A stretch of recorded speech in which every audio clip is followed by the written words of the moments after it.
สบายดีปีใหม่ได้ตอนเช้าวันนี้เมียข้าพเจ้าได้ตื่นเช้ามาเพื่อจะไปปลูกผักกาดซึ่งได้เฮ็ดกินตามภาษาไทยบ้านเฮานี่ล่ะปลูกผักไว้กินผักครัวเรือนเล็กๆน้อยๆนี่ล่ะ ในคลิปนี้ก็เป็นคลิปทำอิฐที่ข้าพเจ้าได้เฮ็ดซึ่งกับเริ่มใหม่ๆเนาะในปีใหม่นี้ก็จะเริ่มสิ่งใหม่ๆเพิ่งตามภาคข้าพเจ้าปลูกไปก็งามอยู่อันนี้ที่บ้านใหม่อันนี้ก็คือกระเจี๊ยบผักกาดก็งามหลายได้ฮะเพื่อเด็กเด็ดเอาผักกาดห่อนี่สีน้ำไปปลูกไปขยายให้มันใหญ่ให้มันงามขึ้นเก่าๆเพิ่นลงผักก็เป็นตาสะอ่อนขนาดได้ขุดแล้วได้ฮะนะโจกอาถมหลังจากที่ปลูกได้2 ต้นนี้เพิ่นโอ้ยดินแข็งเจ็บมือละบ่ได้ละอันนี้ก็เป็นมักแตงยังบ่ได้เฮ็ดสั่งเลยเด้อต้นกล้วยว่าซั่น เหลือแต่ต้นใบหายไปละเสริมภรรยาเมียก็ได้ย้ายบ่อนปลูกมาปลูกอยู่ที่บ่อนข้าพเจ้าในบ้านเฟืองไว้นี่ก็เป็นสวนผักน้อยๆของข้าพเจ้าเพื่อประหยัดดินเนาะบ่อนใดที่ปลูกได้ก็ปลูกก็งามอยู่นี่คือสมลมเพื่อใดอยากได้ก็มาเอาเด้อใจต้มส้มปลาต้มส้มเอียนคักอยู่ได้สมลมหั่นหลังจากนี้ก็ได้มาเด็ดผักขมเพื่อจะมาแกงกินข้าวเย็น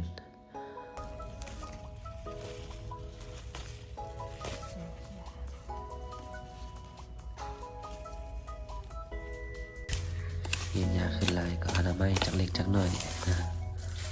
หลังจากที่อนามัยแล้วหน่อยหนึงก็กลับเอาผักไปล้างเพื่อจะได้แต่งกินเด้อกินข้าวเด้อทุกคนกินข้าวนํกันหลังจากที่ได้กินข้าวแล้วก็ได้ออกมาหน้าเรือนเบิ่งบรรยากาศโอ้ยเห็นบักทันเด้อเนาะสิเราไปกินบักทันก่อนนะผู้พักเสียงก็เป็นวัดไงอันใดเอาแต่ใด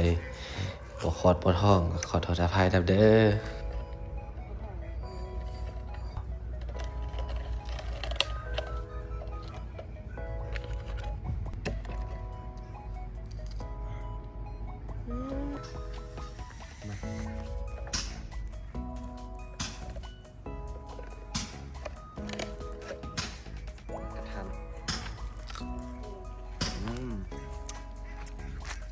แซ่บอยู่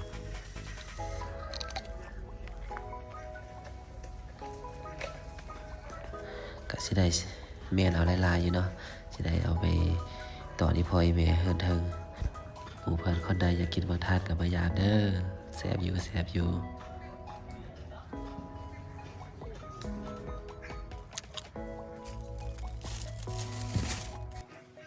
สวนผักครอบครัวที่เป็นสวนผักและเป็นสวนหญ้าล่ะ ต้นนางใส่ต้นนก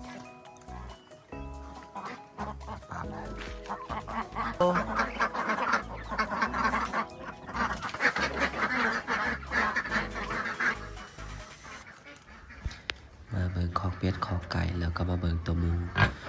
นี่คือพายุน้ำเนาะ คือผู้ถ่ายคลิปพันเด้อ